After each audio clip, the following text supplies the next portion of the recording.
The Art of War by Sun Tzu, translated by Lionel Giles. Part 5. Energy. Sun Tzu said, "The control of a large force is the same principle as the control of a few men. It is merely a question of dividing up their numbers." Fighting with a large army under your command is nowise different from fighting with a small one. It is merely a question of instituting signs and signals. To ensure that your whole host may withstand the brunt of the enemy's attack and remain unshaken, this is effected by maneuvers direct and indirect. That the impact of your army may be like a grindstone dashed against an egg, this is effected by the science of weak points and strong. In all fighting, the direct method may be used for joining battle, but indirect methods will be needed in order to secure victory. Indirect tactics, efficiently applied, are inexhaustible as heaven and earth, unending as the flow of rivers and streams. Like the sun and moon, they end but to begin anew. Like the 4 seasons, they pass away to return once more. There are not more than 5 musical notes, yet the combinations of these 5 give rise to more melodies than can ever be heard. There are not more than 5 primary colors, blue, yellow, red, white, and black, yet in combination they produce more hues than can ever be seen. There are not more than 5 cardinal tastes, sour, acrid, salt, sweet, bitter, yet combinations of them yield more flavors than can ever be tasted. In battle there are not more than 2 methods of attack, the direct and the indirect, yet these 2 in combination give rise to an endless series of maneuvers. The direct and the indirect lead on to each other in turn. It is like moving in a circle, you never come to an end. Who can exhaust the possibilities of their combination?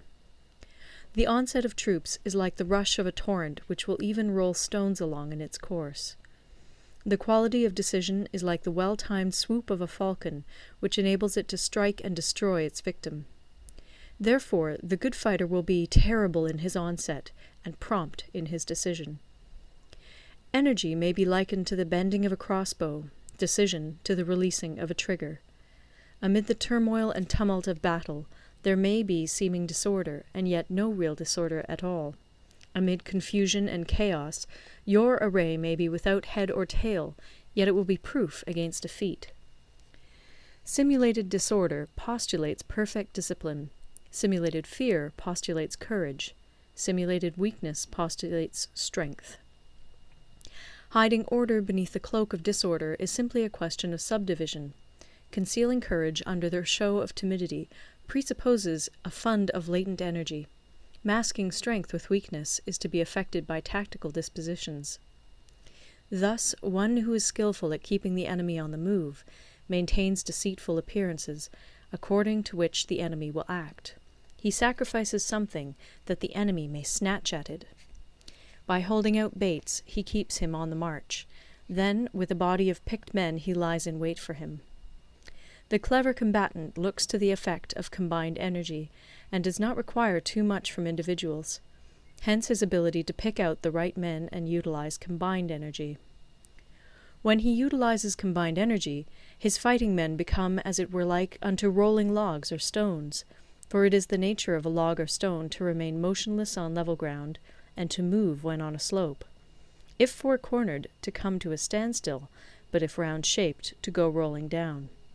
Thus the energy developed by good fighting men is as the momentum of a round stone rolled down a mountain thousands of feet in height. So much on the subject of energy. End of Part 5. Part 6. Weak Points and Strong. Sun Tzu said, "Whoever is first in the field and awaits the coming of the enemy will be fresh for the fight. Whoever is second in the field and has to hasten to battle will arrive exhausted." Therefore, the clever combatant imposes his will on the enemy, but does not allow the enemy's will to be imposed on him. By holding out advantages to him, he can cause the enemy to approach of his own accord, or, by inflicting damage, he can make it impossible for the enemy to draw near. If the enemy is taking his ease, he can harass him. If well supplied with food, he can starve him out. If quietly encamped, he can force him to move. Appear at points which the enemy must hasten to defend. March swiftly to places where you are not expected. An army may march great distances without distress, if it marches through country where the enemy is not. You can be sure of succeeding in your attacks if you only attack places which are undefended. You can ensure the safety of your defense if you only hold positions that cannot be attacked. Hence that general is skillful in attack whose opponent does not know what to defend, and he is skillful in defense whose opponent does not know what to attack. O divine art of subtlety and secrecy! Through you we learn to be invisible, through you inaudible, and hence we can hold the enemy's fate in our hands. You may advance and be absolutely irresistible if you make for the enemy's weak points. You may retire and be safe from pursuit if your movements are more rapid than those of the enemy. If we wish to fight, the enemy can be forced to an engagement even though he be sheltered behind a high rampart and a deep ditch. All we need do is attack some other place that he will be obliged to relieve. If we do not wish to fight, we can prevent the enemy from engaging us even though the lines of our encampment be merely traced out on the ground. All we need do is throw something odd and unaccountable in his way. By discovering the enemy's dispositions and remaining invisible ourselves, we can keep our forces concentrated while the enemy's must be divided. We can form a single united body while the enemy must split up into fractions.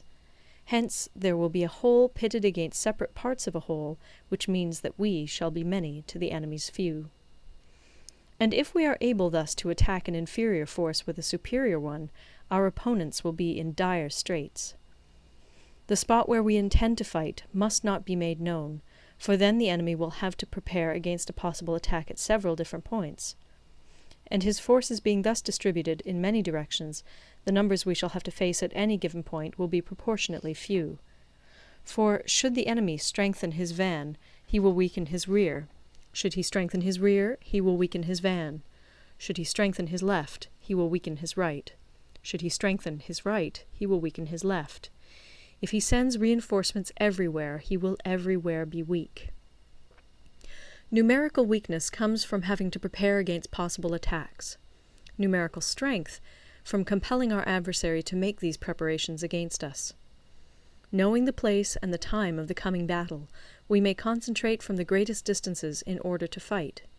But if neither time nor place be known, then the left wing will be impotent to succour the right equally impotent to succour the left, the van unable to relieve the rear, or the rear to support the van. How much more so if the furthest proportions of the army are anything under 100 li apart, and even the nearest are separated by several li? Though according to my estimate the soldiers of Yue exceed our own in number, that shall advantage them nothing in the matter of victory. I say then that victory can be achieved. Though the enemy be stronger in numbers, we may prevent him from fighting. Scheme so as to discover his plans and the likelihood of their success. Rouse him and learn the principle of his activity or inactivity. Force him to reveal himself so as to find out his vulnerable spots. Carefully compare the opposing army with your own, so that you may know where strength is superabundant and where it is deficient. In making tactical dispositions, the highest pitch you can attain is to conceal them.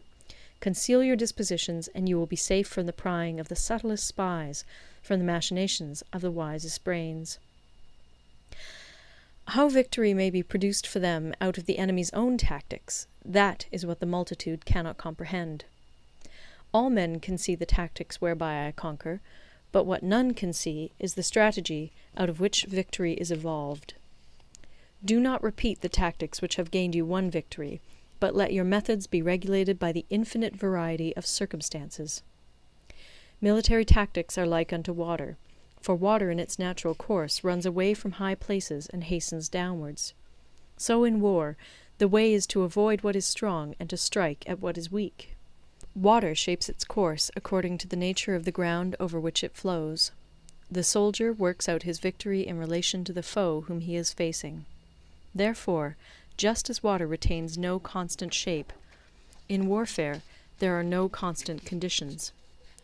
He who can modify his tactics in relation to his opponent and thereby succeed in winning may be called a heaven-born captain.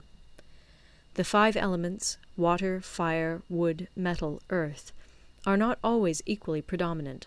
The 4 seasons make way for each other in turn. There are short days and long. The moon has its periods of waning and waxing. End of Part 6. Recorded in Toronto, Ontario by Moira Fogarty, October 2006.